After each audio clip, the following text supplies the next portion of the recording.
Sintonía de nuestra programación. Ahora empieza su programa, el show del doctor Roy Aranda. Temas sobre los efectos que tiene la separación de los niños de sus padres, traumas que afrontan los indocumentados, violencia doméstica, el porqué de la violencia en las escuelas. Llámanos en vivo al 1-888-900-2811, extensión 6, y haz tus preguntas al aire. ¡Comenzamos! Ok, buenas noches, queridos televidentes. Ya estamos en noviembre. Good evening, my dear viewers from La Tribuna TV.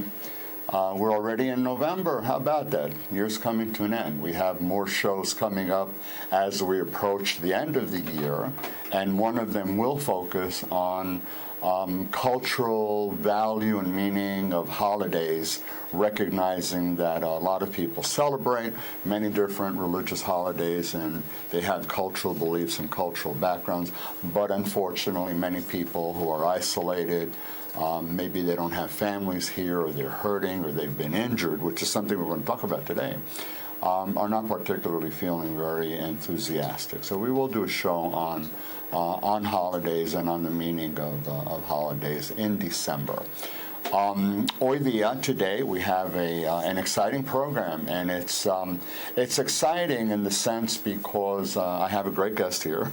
He's right next to me. He's not Skype today. Dr. Howard Rombom is actually here, whom I've known for many years, and I'll get into an introduction momentarily.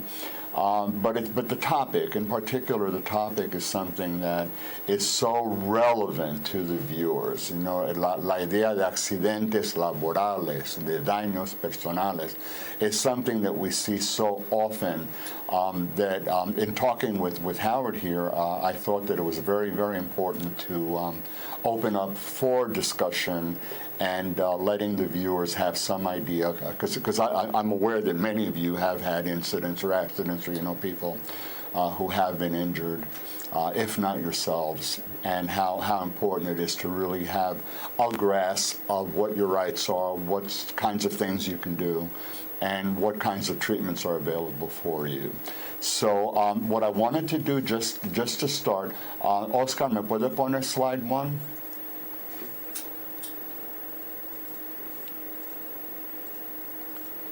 Remember the name, Oscar, because he's going to come up. He's part of the program today.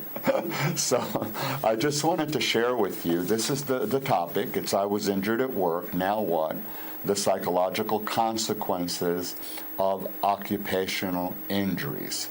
Estuve lesionado en el trabajo, y ahora qué, cuáles son las consecuencias de estos accidentes ocupacionales. So tengo como invitado, I have as a guest Dr. Howard Rombom, and I wanted to share the inspiration for doing the show.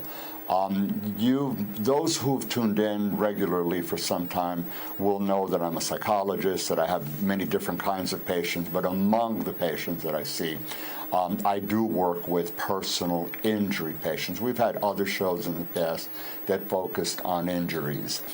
So it's something that's been near and dear to me for many, many years. But I was touched in particular recently by the story of a retired Captain Rivella. And he was a guest on this show just before 9/11. And he was talking about the impact of 9/11 to him. And it's hard to believe that after 18 years he's suffering from these chronic ailments. So that this was something already that stayed with me in my mind. Then there was another guest recently who also was a guest here, and he survived a 3-story fall from a building that almost took his life. And most recently, dear Oscar over here had a really bad car accident, and I felt so badly for him, and I was wondering if we would actually be able to have our show on Halloween. And he came through, and we did, but that's besides the story. He was in a bad car accident, and that was something also that was very close to me. It affected me, because it's somebody who's become dear to me after over a year of doing the show. He's the producer of my show. I saw photos of his destroyed vehicle, and I thought to myself, wow, I have to talk to Dr. Howard Rombom. And Howard and I, we've maintained contact over several years, and he has an extensive practice. I'll introduce him momentarily, Behavioral Medicine Associates. I've known him for many years, and I asked him to be a guest on his show, and he's got a very, very busy schedule. He's all over the place. So I was delighted when he accepted. ¿Puede enseñar, Oscar, la foto del carro? I just want the viewers to see what actually Oscar lived through. And Oscar's actually here with us. So he's sort of part of the show today. This was a horrific accident. That's a rear-end collision. It's a motor vehicle accident. It's covered by no fault, okay? It's not covered by workers' compensation in the state of New York, but presumably we have many transportation accidents. It could have been an Uber driver. He could have been working in the context of his employer, transporting something, running an errand, and it certainly could have been an occupational injury. I just wanted you to see what it looked like. So without further ado, I do want to introduce now my guest, Dr. Howard Rombom. And as good as I am a psychologist, you've known me for some time, I'm pretty confident, I have a lot of skills. He was my mentor. Maybe he's slightly older than I am, I won't ask, but we go back quite a ways. And actually I was privileged many decades ago, well, a few decades ago anyway, to study under him. Like, he was doing a postgraduate program at, I think, Long Island University, and it was on behavioral issues, and I took the course. We've maintained contact ever since then. And he is the founder and director of Behavioral Medicine Associates. Abbreviation is BMA, provides behavioral care to injured workers throughout New York State, Pennsylvania, and it's my understanding he's opening up another office in Maryland. BMA, or Behavioral Medicine Associates, is the leading provider of behavioral treatment for injured workers in New York State. It helps injured workers cope so that they can continue to live productive lives. Dr. Rombom received his doctoral degree from Hofstra University and has worked at LIJ Hospital, the New York City Department of Health, and was on the faculty of Columbia University's Dental School. BMA has helped thousands of injured workers. I think the thousands is probably an underestimate. It could be. At this point, cope with their injuries, enabling them to move forward despite chronic pain and disability and trauma. So, Dr. Howard Rombom, welcome. Thank you. Say hello and extend anything that I left out. I know your resume is even longer than mine. Well, it's a pleasure to be here and to finally get together. My practice, Behavioral Medicine Associates, focuses on treating injured workers. Injured workers tend to be the forgotten group of people in this country. They're ignored, they're pushed aside, and typically as they try to recover over time, they're left with significant psychological issues. We see two kinds of patients. The primary patients we see, the primary focus is patients with chronic pain. We see many patients who've had physical injuries, and despite medical care and treatment and rehabilitation, they're left with chronic pain. So that every day of their lives, pretty much, they're going to experience some problem getting along, ambulating, moving around, taking care of activities of daily living. And chronic pain over time, it's a complex experience.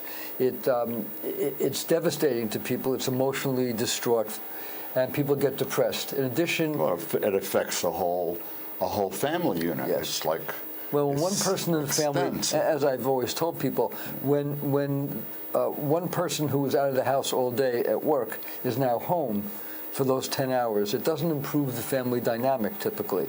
And the other family members get resentful and get angry that this person is home while they're going out to work.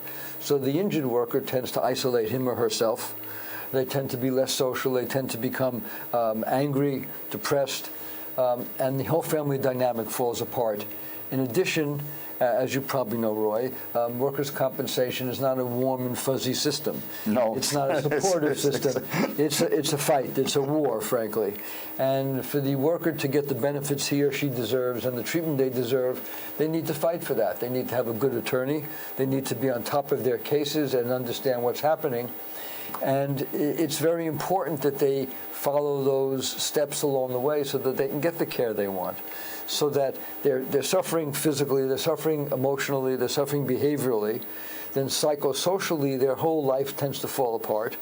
And then they financially, we've seen many, many cases in which people have lost their homes, had to move into shelters with severe financial problems.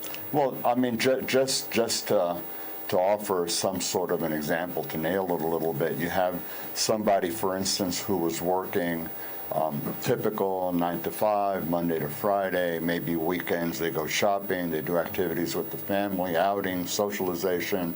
Now all of a sudden, Monday, Wednesday, Friday, they're going to physical therapy. Tuesday, Thursday, they're going to an orthopedic evaluation, a neurological evaluation. The following week, they're scheduled for a so-called independent medical examination. Somewhere in there, the insurance company sends them letters that they have to go to a hearing, or they have to go to a proceeding, or that they have to meet with somebody else, or that they have to go to the United States Department of Labor and look for work. It's incredible. All of a sudden, that's the life. The life is Monday, this, Tuesday, this. I asked them, what's the date? I don't know. I'm guessing you see this too. They're not familiar with the date. That's correct. They're not oriented. Because they don't care anymore. Every day becomes the same. Right. The only thing that might distinguish one day as being different than another is if a family is more available because they go to church on a Sunday and they don't do it other days of the week. Otherwise, why bother? Taking care of your appearance, things like that, you just don't care. So your life, your identification changes dramatically. That's correct. The focus of their lives becomes this injury and the entire administrative difficulties that ensue as a result of these injuries. Oscar, on this slide too, I just wanted to show the viewers. Also, let me take the opportunity to tell our viewers that, as usual, the show is being recorded right now on YouTube, live on YouTube. And by tomorrow, the recording will be available on Tribuna TV's website, Vimeo, Facebook, and other social media platforms. So there's going to be plenty of an opportunity to have this thing accessible to you. I wanted to give you some idea of the kinds of things we're going to be looking at: definition of an occupational injury, occupational disease, some statistics. You know me by now, those of you who watch the show, that I do like to give you a little bit of background as to frequency and how prevalent the topic area is. To what extent is it something that affects the communities? Causes and types of injuries and occupational diseases, the workers' compensation system. When it works well for you, it works well for you, and when it's not, it's a nightmare. Role of psychologists. Both Howard and I are psychologists, and I think that we play a very important role. And we're sort of, in many ways, we're like the quarterbacks, because we see people who may be so depressed that we want to send them to a psychiatric evaluation. They may be complaining of so much memory impairment that we send them to a neurologist for an evaluation. So we're sort of like quarterbacking with other professions, and often the patient's treatment is limited to, like, they go to this one, they go to that one, they go to this one, and they don't have an idea. It's not like a team approach, and it's nice when you have that, when you have somebody really explaining to them, well, this and this and that. Should I get an injection? Should I get surgery? Should I have more physical therapy?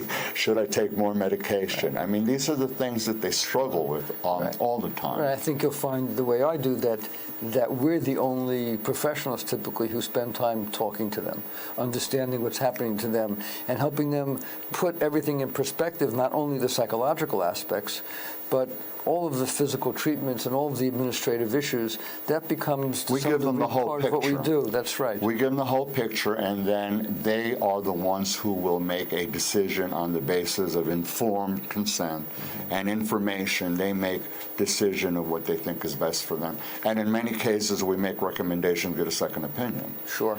Just to play it safe. We have practical suggestions for the viewers towards the end of the show, and then resources, suggestions, references if you need further assistance. So let's start then with the slide 3. What's an occupational injury, and how is it different than an occupational disease? La 3.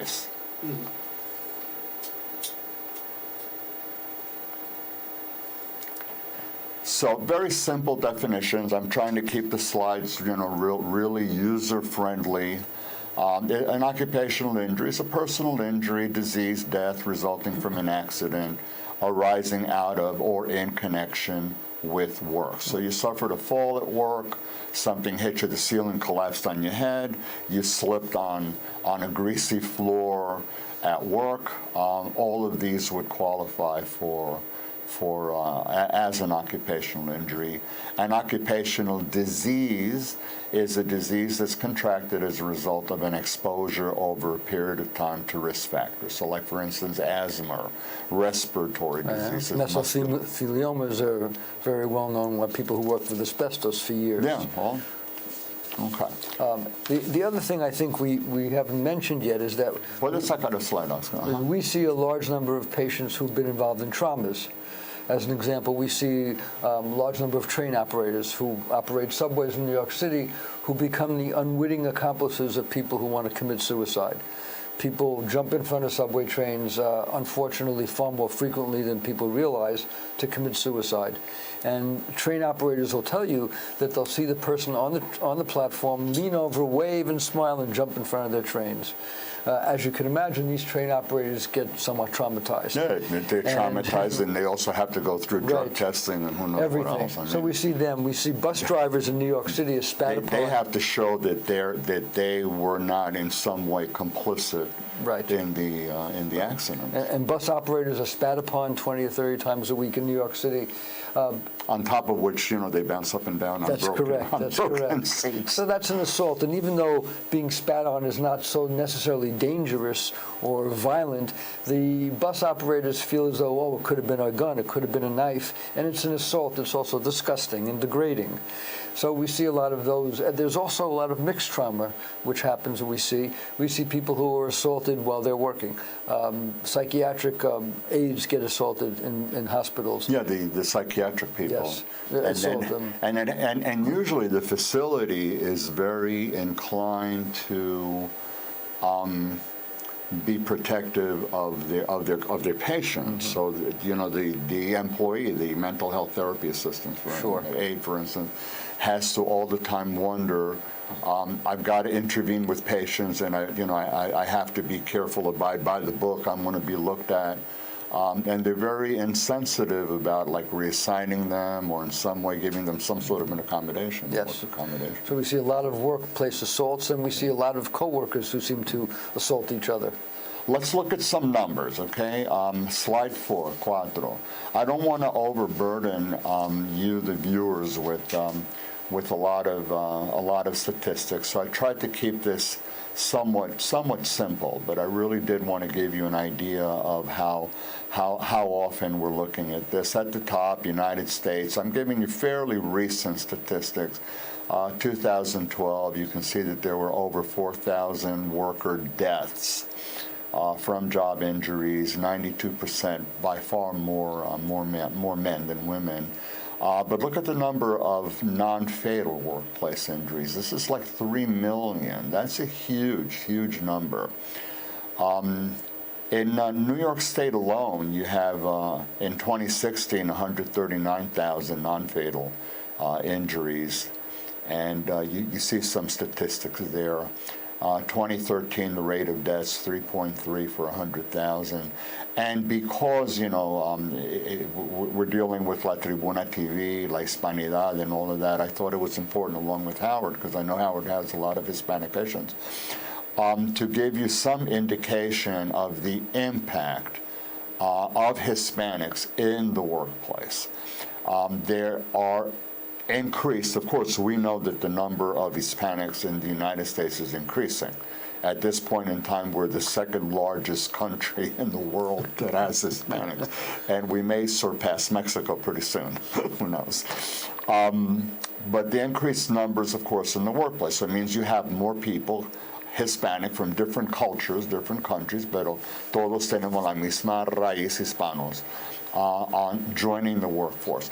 But there are many barriers: language, culture, financial difficulties, educational barriers.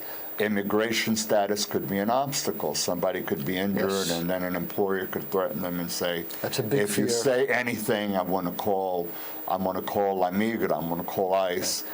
They're given riskier jobs, more dangerous jobs, less of an opportunity for them to complain, poorer worker safety, and it's the largest number of fatal injuries in the construction industry. And I think that I think agriculture is pretty close. It's close agriculture, second. and out here in Suffolk County, What else I got particularly, a slide? a So I know you do a lot of landscapers. this. Did you want to develop any of the statistics or some of the barriers that we have with the Hispanics? Because Sure. I have many patients, like they come to me and they tell me that they go see a doctor. The doctor doesn't speak Spanish. They don't speak English. They're relegated having a child, a minor, a son or daughter translate, or they have a secretary, or they'll go to an evaluation scheduled by the insurance company. And they don't have a neutral, independent interpreter, so that the doctor who's actually doing the evaluation for the insurance company may use his or her receptionist who happens to speak Spanish, except that it's a little bit biased because they work for the doctor who's doing the so-called independent evaluation, which is hardly independent. So these are things. They don't speak or read. They get the forms from workers' compensation that are in horrid English to begin with. Even if you speak English, you have to sit there reading them and understanding them. You need a lawyer just to understand some of the forms. They don't get them translated. They don't have the benefit of being explained what it means. In court, they're lucky now if they do get over the telephone an interpreter. Otherwise, they can't really bring a family member I think in. it's important that the Hispanic workers understand that they have a right, and the law allows them and demands that they get a translator for any administrative issue. However, as you probably know, there aren't always translators available. The translators aren't always good, so that they need to stand up for their rights. And we find that many of the Hispanic workers are concerned about standing up for their rights. They're concerned about some of the legal issues. But even the attorneys often are very patronizing, because They can be. You have like one lawyer after another, and like a person goes to a hearing, for instance, workers' compensation hearing. I don't know who you are. And okay, everything went well for you. Go home. And then I get the patient telling me that I got this order sending me to go look for work, and nobody told me I'm supposed to do this or how to do this. So anyway, what else can you tell us? Because I know you have a couple of tidbits for Hispanic los workers, Hispanos. they feel disenfranchised from the system, since it's not easy for them to negotiate. It's not easy for anybody to negotiate, but someone who doesn't speak English and has difficulty, it's very hard to negotiate the system. I will say from the outset that even if a worker in New York State is not here legally, that does not preclude them from getting workers' compensation benefits. No one asks them the question. No one should ask them the question. They're entitled to full benefits if they've been working. And yet often regardless. they are. And I've heard yes. people, patients tell me that they've been asked, what's your immigration status? And I tell them they're not supposed to ask. That's correct. This. And a good workers' compensation lawyer will defend them and help them with that case.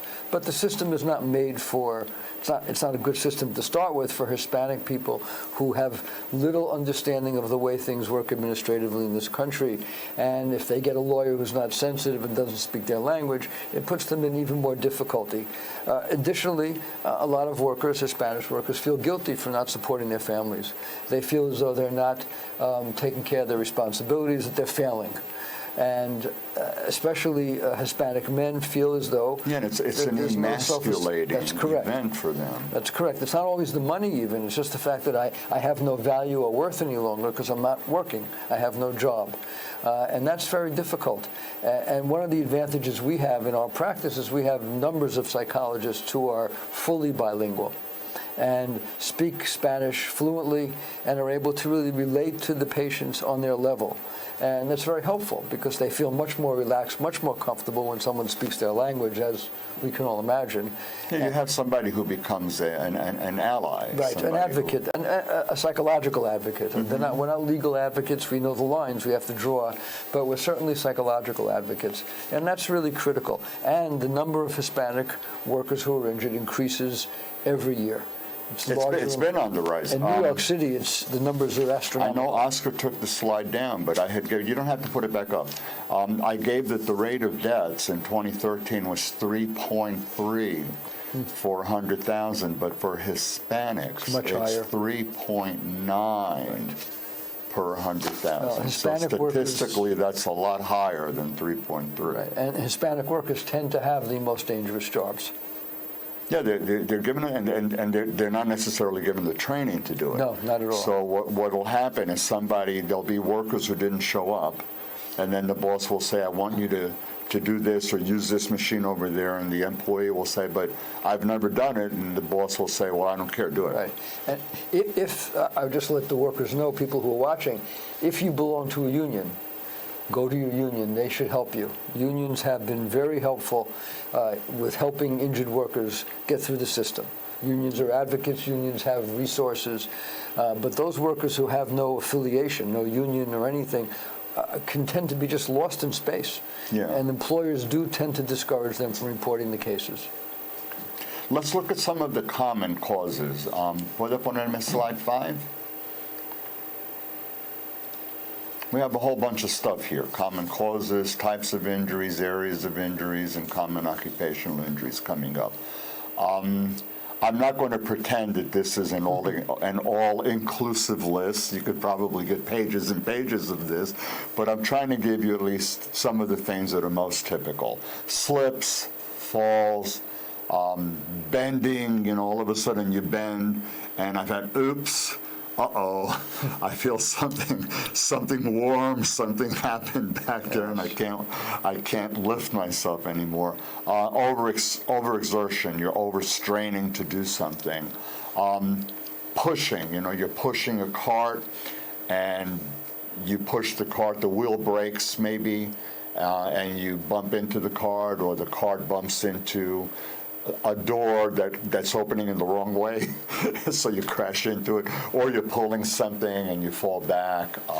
So those are pretty typical, pretty often. Hitting, bumping into something, repetitive use, using this at jackhammers, using the same thing over and over and over again. Caught in machinery. I get this fairly often. Yes, people who lose digits. Lawnmowers, fingers, yes. An arm. A lot of got caught workers. in a lawnmower, and got caught in the machinery. The machine itself didn't have a proper safety feature to shut it down. Yes. The hand melted until they could finally get the person out. You get a lot of high-low drivers with the forklifts. Mm-hmm. Those seem to topple over a great deal and turn over and lose control. We see a lot of people, housekeepers at hotels, who for 30 years have been making beds. One day they bend over to make the bed and they can't get back up again. Right. Those kinds of injuries. So, ponme 6, slide 6. What are some of the types of injuries? You get cuts, lacerations, punctures, sprains, strains, tears. Falling will possibly result in sprains. If you fall, I always ask a patient, I always ask for the mechanism of injury. Mm-hmm. What happened? How did you fall? What did you hit? Did you land on your right side? You landed on your left side? Did you hit your head? Usually when you get things like headaches, chances are that something happened. Either the neck was affected, or they had what I call the shake and bake, the whiplash Sure. type, the whiplash type syndrome. But these are things that you need to look for. What parts of the body were compromised? Musculoskeletal injuries, bruises, contusions, fractures. And of course, we mentioned before amputations. any body part can be hurt. Any body part. Any body part. What you're going to see most often, I guess, really would be head, back, and neck. Right. One of the things I think is overlooked very often, because people focus on pain, is the cognitive difficulties. You're familiar with, obviously, traumatic brain injuries and mild traumatic brain injuries. We see a lot of our clients who have post-concussion syndrome, who have either had whiplash or fallen, lost consciousness, felt dazed, dizzy, and lightheaded, and no one really asks them the question, how are you thinking? But moreover than that, it seems to me that you get insurance claims reps and doctors that are not that terribly familiar doing these very cursory mental status exams that they ask you to multiply a couple of numbers and they say that you're perfectly fine. Sure. And there's nothing wrong with your cognitive functioning. And they don't really understand the difference between a post-concussional syndrome or traumatic brain injury and mild traumatic brain injury. And it's hard to differentiate, because if you have pain and if you're emotionally upset, you're going to have trouble thinking straight anyway.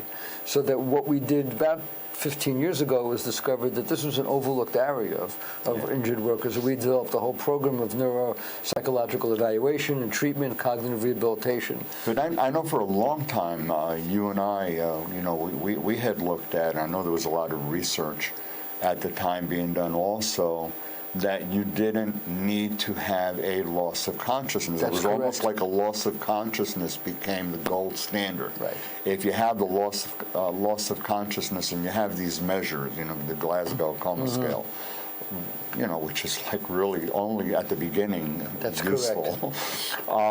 But it doesn't tell you anything, because you can have what are called whiplash-type injuries with the shearing, so that inside, like if your head is twisting forward, back, or to the side, you're going to have a possibility of tearing of nerves, and it doesn't show up. Well, there's a new scan, fortunately, that has only been out about 5 years, called the DTI. I've seen those. And they have begun to document physically the shearing and straining of brain tissue that causes these traumatic brain injuries, and it's become an empirical evidence. And I recommend to anybody who's got these kinds of issues to go to their neurologist, their physician, and talk about this, because it does provide objective, standardized information that enables neurologists finally to say, yes, there it is. But it's so expensive, and the insurance companies have a way of playing these games that they will wait and send you to somebody, and they'll send you to a doctor, and the appointment will be canceled. That doctor will spend 5 minutes with you and say there's nothing wrong with you, so there's a denial. And recently, since the laws changed, we have to request these authorizations for having certain kinds of procedures done.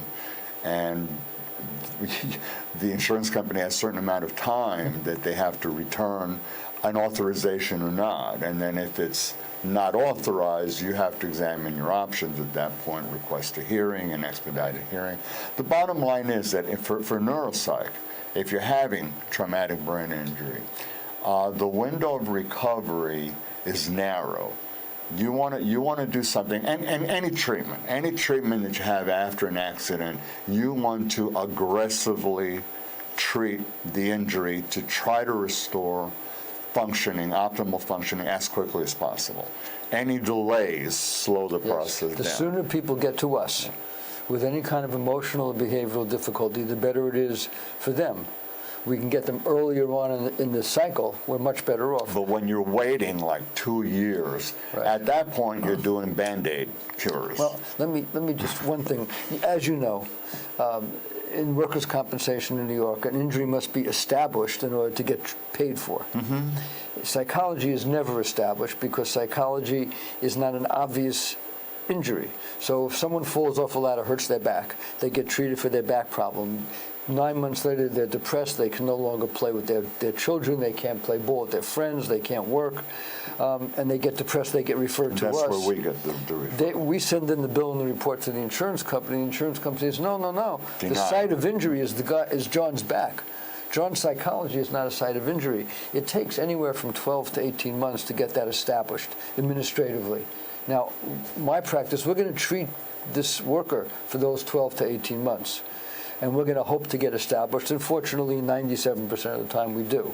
But that's a tense period for that worker. we're not getting paid.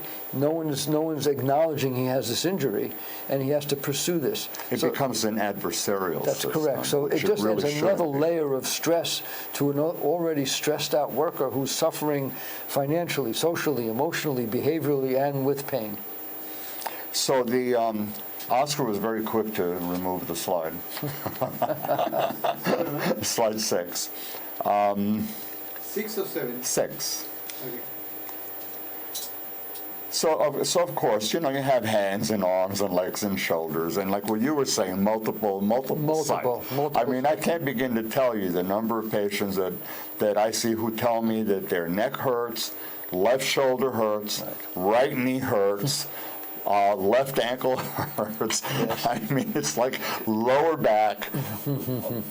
This shoulder, it's really something. It's almost, you'd think that the pain travels, and in some instances, it's not that the pain travels, it's that you're from your body posture or how you slept or how you're positioning yourself, something may become you're more aware of something. And I'm sure you've seen patients who've developed a complex regional pain syndrome, or it used to be called RSD, and that's a debilitating pain syndrome, which is almost so hard to diagnose and treat, but these patients then have such severe pain that they're suffering so constantly, and we have to talk about. It's like fibromyalgia. We need to talk a little bit about opioids and the reduction and the place of psychology in that, because we now have become somewhat the leaders in helping people cope with pain without medication. It's become such a negative specter. Yes, that unfortunately, because they are helpful. Legitimate uses are being like poo-pooed. It's like you have to fight an uphill battle.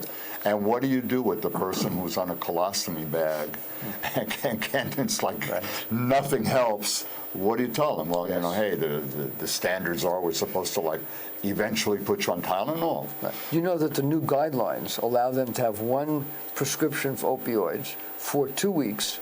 After that, their physician must get a variance for them to get more, and the variance. Variance, by the way, for the viewers, is they have to request a special authorization, and part of it they have to explain why they're requesting it, what worked, what didn't work, and what they expect getting the variance is going to do to meet greater improvement. Right, and it takes a long time to get it, and unfortunately, statistically, very few of the variances get approved. So I just wanted you to see some of the occupational diseases. We were talking about this in terms of toxic environments. Sure. Asthma, COPD, dermatitis, musculoskeletal disorders. So again, these are the diseases. We're focused more on the injuries, but I just wanted you to have an awareness of the other thing. So let's look at the workers' compensation system, slide 7. I'm just going to give you a very brief overall view of what it's supposed to be. Workers' compensation, I abbreviated WC. It's a system in every state, and the purpose of this, it's supposed to be a no-fault benefit system designed to assist workers who sustain a work-related injury or occupational disease. Designed to protect the employee, because without it, the employee would be relegated to looking at possible lawsuits, loss of income, lost wages, loss of treatment, having to pocket the expenses, wait for 2-3 years to see if there's some sort of a outcome that's positive from a lawsuit. So this is something that you're not, if it can be established that you did fall at work, you sustained a work-related injury, they established a case for, as Howard was saying, a particular body part, then you are going to get treatment for that body part. You will be entitled to certain kinds of benefits, medical care and treatment, lost wages, and paying medical bills and disability benefits. So this is supposedly what it does.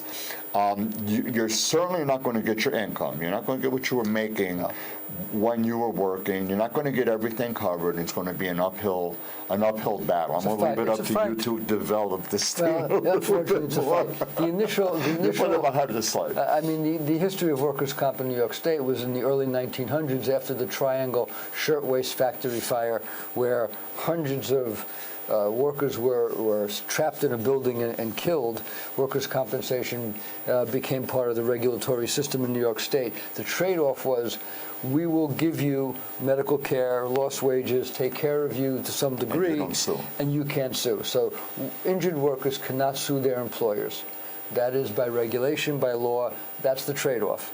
However, if you're working on a ladder and the ladder is defective and you fall, you can sue the ladder maker. Right. So many of our patients have what's called third-party actions where they can sue somebody else. Yeah, or the elevator wasn't inspected. Right. Or they were driving a car. Asbestos was driving a falling car through. for work, and someone else hit them. They could That sue would be the other car. But overall, the system was there in the very beginning, a very comforting system for workers.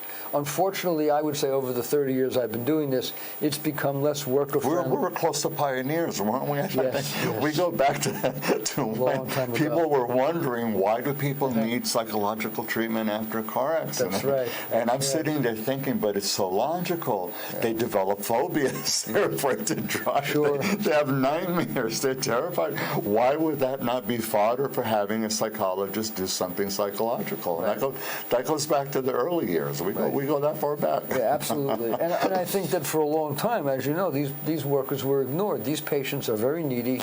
They're very grateful for the service, and they do very well with it. But for a very, very long time, no one ever thought about psychology and workers' compensation. When I first went out to meet physicians and lawyers who did workers' compensation cases, they all told me, "What are you here for?" Well, you know, we don't see any of that.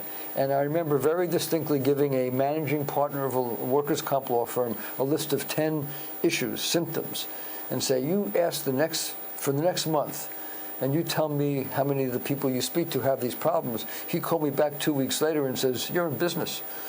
Every one of my clients has these problems. We just weren't asking the right questions. But some attorneys have become really sophisticated and extremely good and cooperative. It's nice when you have that team effort and that they're able to, they know, and they don't sit there waiting. Right. They'll say, I really want you to. I'd like to think that you and I were instrumental in educating the workers' compensation bar as to the necessity for psychology in workers' comp cases. Well, it's not that surprising, because the whole idea of the marriage in forensics, of forensic psychology and the law, it was traditionally an uncomfortable marriage. It was always the law sees things in black and white, and we see things in, what are we up to, 32 shades of gray now, or 64? I lose track. I think it was 16, but we've increased the numbers. So it was really something that initially was very difficult. You know, doctor, was the light on, yes or no? That's the type of question you want to make. Sure. Not that it was a little bit dim. And part of it was really trying to explain what it is that psychology has to offer, how it is that psychology can assist the attorney, and vice versa. To what extent does it fit into a particular claim or not? You know, the attorneys also don't want to be, going looking at a pipe dream if it's not meant to be. Of course. Either. But the attorneys have also found, I think, that psychology has helped them. Has helped them recognize the kinds of injuries and the kinds of difficulties the clients have had. And frankly, when attorneys refer out to psychologists, the clients are pleased with the attorney that they care about me enough to think about these issues. And there's a reason why I think psychologists have been gaining so much momentum, credibility in the field. I certainly believe that our role has increased dramatically. But it's because, and I want you to talk about it when we get into the role of psychologists. We believe in peer-reviewed research and empirical kinds of treatments, and Howard is going to explain that. It's not just that you spray some candle, you light up a candle and an aroma, and you say that this is what's causing you to relax. There has to be some scientific basis for why a particular treatment approach works or doesn't work for this particular patient, given this particular injury in this particular setting. That's pretty much, I think, how specific we need to get. So we're going to get into the role of psychologists next. Let's look at. Do you have anything more to say about the workers' compensation system? No, it's just that the nightmare of the IMEs. Anything about? The patients are sent to what's called independent medical exams, which are not independent. No, of course not. Otherwise, these doctors wouldn't get any more business. Right. So, and they are not independent whatsoever. And for the most part, these doctors are looking to cut the patients off for treatment and to limit their treatment. The magical phrase is they've reached maximum medical improvement, which means that further care is not going to get them better. And that's usually not true. If they ever had it, if they ever even had the need. Right. And the system is rigged against the patient for the most part. But the patient can be protected by being told, when we know that the patient is going for an IME, to take documentation, right. Find out what time they get. And they're allowed to tape or record the visit. Record, and have somebody physically with them. That's correct. And that tends to improve the results of the examination. And basically to bring their documents and to make sure what records are available, because the insurance companies would also cherry pick the documents. Yes, always. So the insurance, the doctor who's doing the evaluation at the request of the insurance company may have 2 or 3 records, and there's, where's my report? Right. Where are my progress notes? I mean, the worst finding we get when a psychologist or psychiatrist does an IME on one of our patients is that the patient's a malingerer. I don't know how often you get that, but there are certain psychiatrists. Well, there's a few whose names I won't mention. No, we probably know the same ones. Malingering seems to be the main diagnosis. Right, and they just do that so that the insurance company doesn't have to pay any longer, and they can get more business. It's really a travesty. So the point really to offer the viewers here is that there is something called workers' compensation. It's there for your benefit. Obviously, if you're injured and you need treatment, it's there for you. If you need some compensation, some wages, it's there for you. When it works well for you, it's wonderful, but you have to really be aware that it's not necessarily a wonderful procedures that you have to go through. You really need to be aware of it, be prepared for it. There's a lot of stuff on the internet. There's a lot of educational materials. You can speak to your doctors. You can speak to your attorneys. I was going to say it's critical that the patients find doctors who are familiar with the workers' compensation system and understand how it works. At least to explain so that you're educated as to what makes sense, what doesn't make sense. I've had patients, as I'm sure you have, who will go to a doctor and they say, I'm going to record it. The doctor says, no, we have a sign that says you can't record it.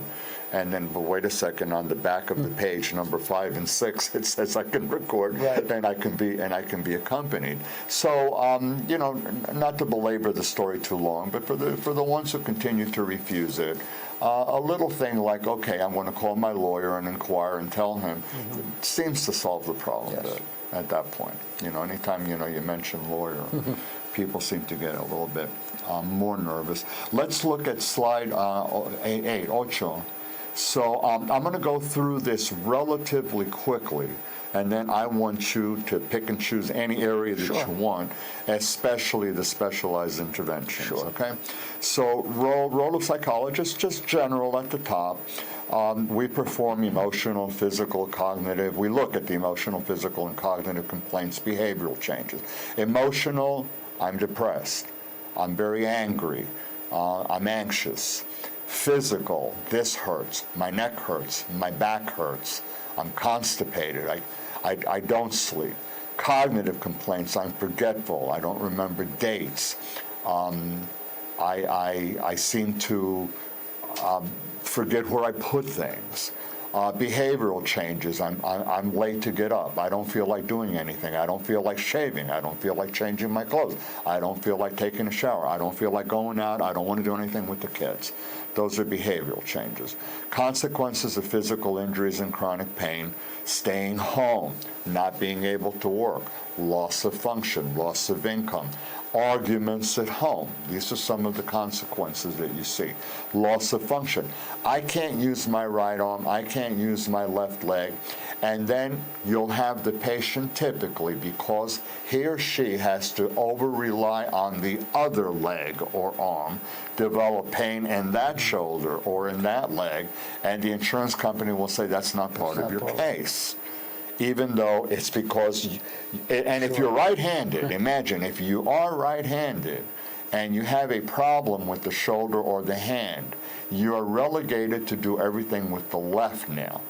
So normally you're right-handed, now everything's left. After a while, you're going to be using the left hand so much, you're going to start getting achiness and pain in the left.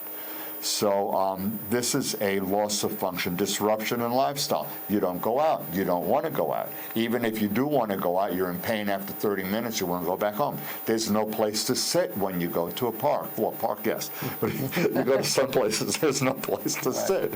And you're going to be in pain. You go out with your kids, you feel guilty because your kids want to do something and you want to do something for them, and then you get irritable and angry because you can't, and you want to go back home. And then everybody is miserable for the rest of the day. So the lifestyle is disrupted. The effects of trauma, prolonged effects of trauma. What happens? Your appetite's going to change. Your sleep is going to change. If you don't sleep, it's going to affect your health. If your appetite is affected, it's going to change also your biochemical functioning. So over a period of time, you're going to see other parts of your body become affected as well, and your health in general. Your health will start declining. And incidentally, everybody has normal age-related changes. You get arthritic changes, you get changes in bone calcium, more affecting women than the men. So if you imagine you already have a back injury and you're 50-ish, and as you're getting older, and either you had surgery or the surgery failed, or you had injections, the injections don't do anything anymore, medications affect you and you have side effects from the medication. With time, you're going to start also seeing a progressive decline just because of the age. So now you're starting to see a more complex problem, more complex picture. We were talking about before, that we're coordinating treatment needs. We consult with, refer to other specialists. We provide psychological treatment geared to developing coping skills, restoring pre-accident functioning. What we hope ultimately is that the work that we do will get the person who is injured back to the way he or she was as much as possible, as quickly as possible. And if not, to look for alternative things that person can do. What other kinds of accommodations or adaptive changes in the life can be done to make changes. We do also, we provide psychological treatment. Okay, so pre-accident functioning, consult as needed with other family members. It's not just limited to family members. It can be friends. It can be people from the job. Of course, you need permission to do this, but we certainly are in a position of consulting as needed with other family members, the family unit. Testify as needed, comply with workers' compensation regulations as required, and specialized intervention. So I'm gonna turn it over to you. Anything that you want to elaborate on, and especially the specialized intervention. Well, I mean, our goal ultimately is to help the patients cope. Many of the patients are going to have chronic pain, and the idea is to help them be able to live a productive and effective life independent of their physical pain. And cope with it. So we want to give them skills, insights, and understandings. And there's a whole range of techniques we use, relaxation training. So what's relaxation? Well, relaxation is a way of helping your whole body and your mind calm down. It's not sleeping, but it ranges from mindfulness, which is probably the most elegant of the relaxation techniques, to progressive muscle relaxation, where patients begin to identify, recognize, and can actively relax their muscles and their bodies and ultimately their minds. If I'm in an accident and I hurt my neck, I'm going to be like this. That's correct. So you want to get you to stop doing that and recognize you're doing that and relax the muscles. We want to teach... Sort of like this, right? Sure. We want to teach cognitive restructuring so patients can... What's cognitive restructuring? Readjust your perspective on life. Focus on... thinking, I'm a loser. This stinks. Right. I'm a bad person. I'm a bad husband. I'm a bad provider. I'm a bad lover. I'm not a man anymore. Right. People tend to define themselves badly, tell themselves they're no good, they're worthless, they're hopeless to improve life, that this is the end of the world, so nothing will ever get better. So you change the perspective. That's to, correct. Wait a second, I still have things that I can Very do. simply, as you know, we try to teach patients self-instructions, talk to themselves. This is bad, but it could be worse. This is bad, but I can still see my grandchildren grandchildren. I can still play certain things. I can still enjoy certain You food. take stock of the things That's that you correct. have. You try to look at, to make it very simplistic, you look at the glass half full as opposed to half empty if you can. Always going forward That's instead correct. of backwards. That's correct. And I think that these kinds of techniques, and they're very specific pain management techniques, there are things that are like attention focusing. My example is if someone, Roy, if you're in terrible pain, you tell me, oh, doctor, I can't do anything, and someone knocks on your door and gives you a check for $20 million. You're distracted. That's correct. You still have pain, but you you're don't not have to focused notice on at that moment. Okay. A wonderful trick is to do it with the telephone. That's correct. Because you're in pain. Suddenly, you ring your own phone or you Right. pick up your phone, and in that instance, did you feel something? Right. Or even just stopping the thought stopping. If you're thinking about, oh my God, look how terrible my life is, you say, stop that thought, and think about something else, a prearranged thought. It's a whole series. And you create those coping That's statements. correct. And the elegance and the sophistication of what we do is being able to provide this in the patient's idiom so they get it and they understand it. As you know, we have a range of patients and a range of their abilities to adapt to these techniques we want to give them, so that if we're good at helping them with these techniques in their idiom, in their lifestyle, it works, it's very, very effective. Now, can we make them all better? No, we can't make them all better. If they're still going to suffer from pain, they're still going to hurt, but we can make them cope better, enjoy life better, improve the quality of life. That's really the issue. And I will tell you the other thing that I think you have it down here, supportive treatment. As you know, there are very few of our patients who get any kind of real unconditional support any longer at home. And we provide that for them. We're the people they speak to unconditionally for 45 minutes a week or an hour Even a something week. like laughing or a joke or That's just, correct. finding that something they said was funny, and it sort of takes their mind off of the pain. The injured workers are very needy. They're very grateful for the treatment. I think they're very good patients. They tend to listen to what we have to tell them, and they go out and they try it and they work at it, come back and we readjust it. And it's one of the few relationships they develop in the workers' compensation system that's a positive, productive one for them. And I think that's where we really become critical. And the anecdotal research we've done is the patients we've seen who've gotten psychological care do better physically as well. Okay. So there are, for the viewers, very specialized psychological techniques. We're not going to overburden you with the technical names, but a lot of these things were developed empirically, and by that I mean through research, through scientific study, not just by, oh, this sounds good to me, let's try it. Right. This isn't my grandmother telling me, oh, do this. Right. It's something that it's been done, and many people, professionals, have been doing. They've published it. They've written about it. What I like to say is psychology is the science of behavior.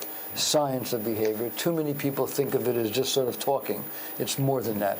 It's empirically based. So we're going to offer the viewers now some practical suggestions. Great. If you're injured at work, slide 9. And then I'm actually going to go through this checklist with Oscar, because I suspect he didn't do this. So, these are some suggestions that I think it's generally helpful for people, not just at work, but, if you're in a car accident, you're in a personal injury, many aspects of your life, this type of a checklist or modifying this checklist would be useful for you. You need to keep a record, like something happened, when did it happen, document these things, keep a record, including a timeline. Try to get accident, police, ambulance reports. They're available. Okay, so ask for them. You are entitled to hospital records if for any reason you went to a hospital. If possible, obviously if you're very injured and you don't happen to have a camera with you, but modernly everybody's got like these smartphones, so it makes it much easier to take photos. Take photos of the scene. So there's some indication, like what Oscar did with the photo of the car, that he was rear-ended so horrifically. He had a photo of it taken. So take photos of the scene. You can see if it was like a highway or stop sign that was missing, or this vehicle, that went over the curb, and hit you. Take photos. Also photos of the injuries. You'd be surprised how that visual piece of evidence carries so much weight. What are your injuries? What are your symptoms? How have you been affected because of these? Are you working? Are you missing work? What's your loss of time from work? Do you have any bills? Have you been getting bills? Bills are supposed to be covered by the insurance company through workers' compensation. Won't necessarily cover a carpenter bill if you have to pay the carpenter. So what kinds of bills are you getting? But specifically bills pertaining to the injury, this is what I'm trying to get at.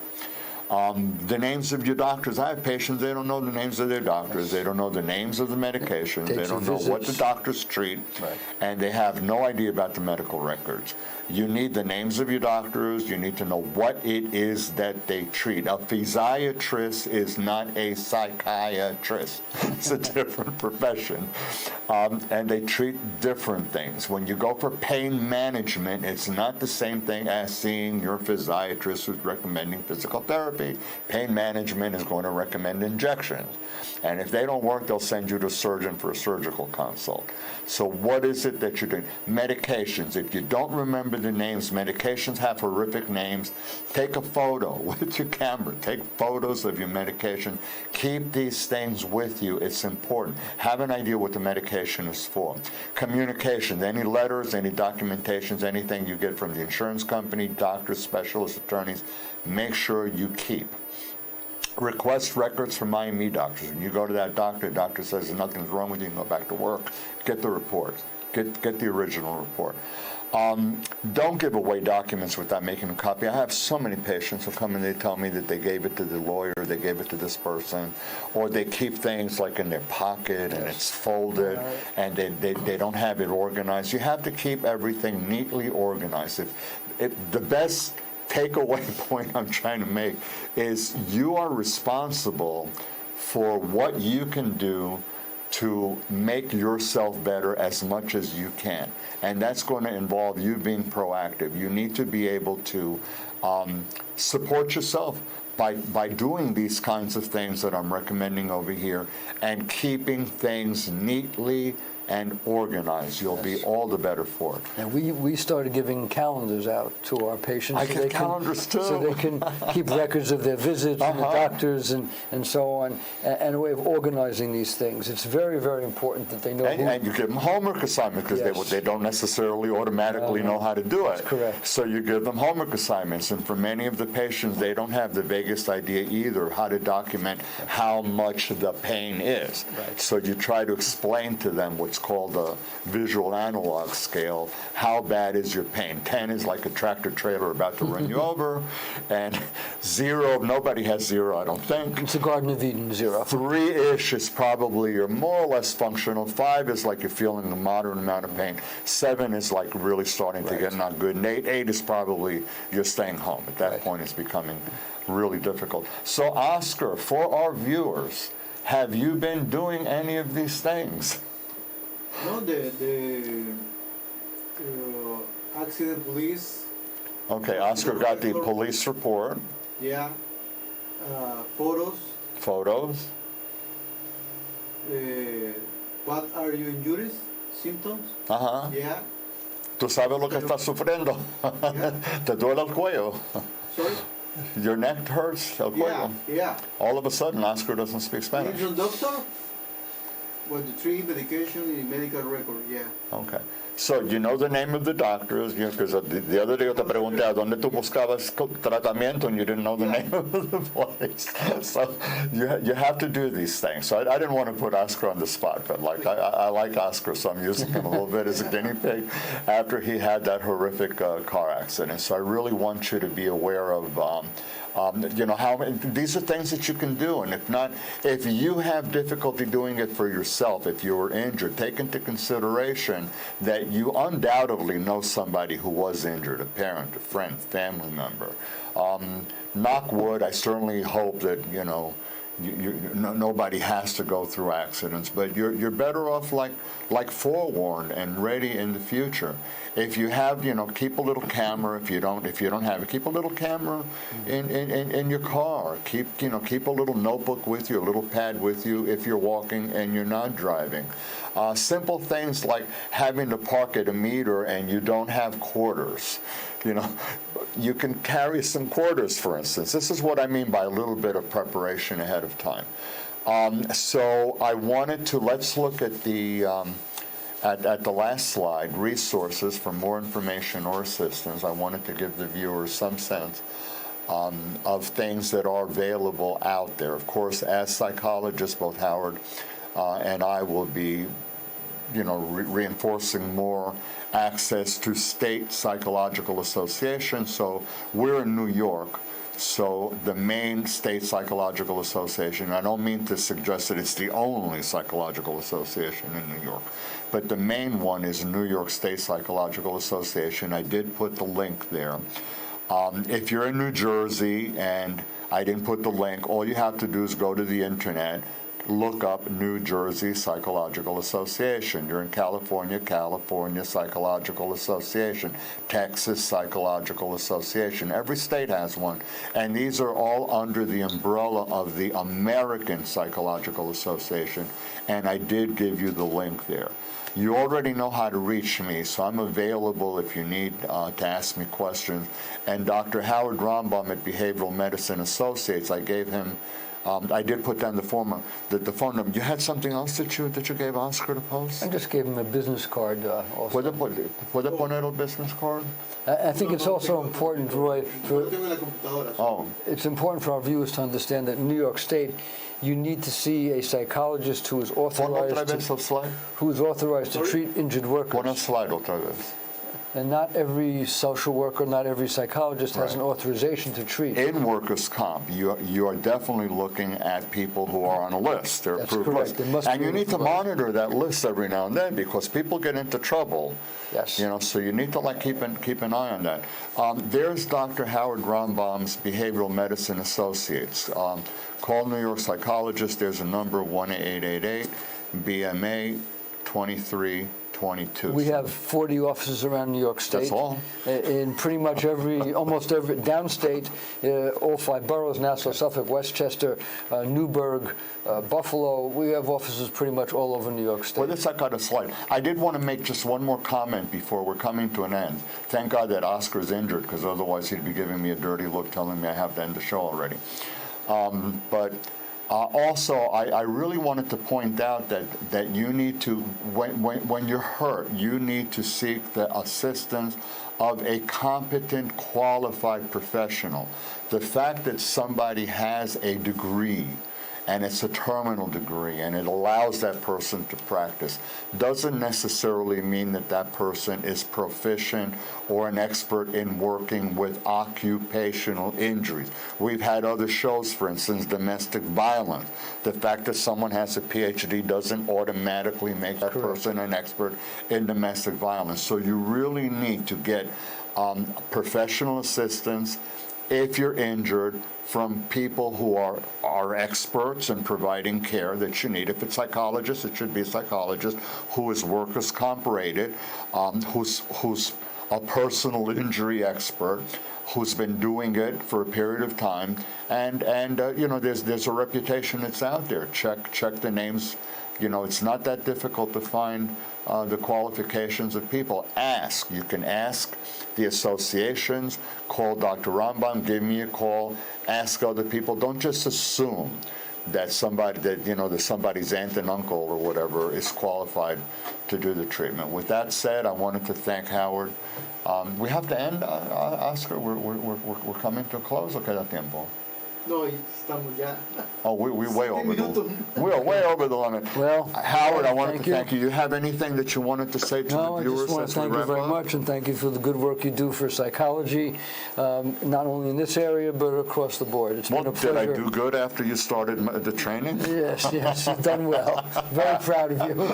So I really wanted to thank the viewers for tuning in. The show is being recorded live now. It'll be available tomorrow on Tribuna TV, Vimeo, Facebook.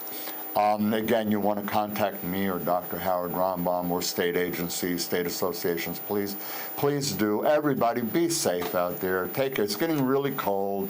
Don't slip on black ice. Don't fall down.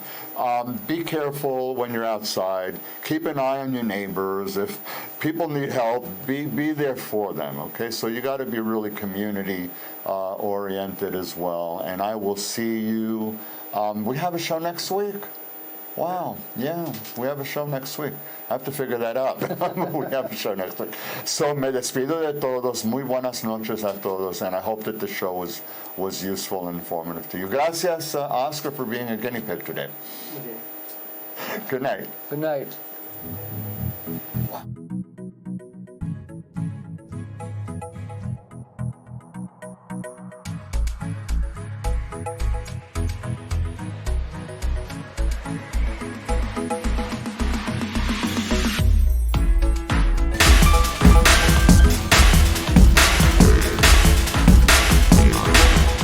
Sigue en sintonía de nuestra programación.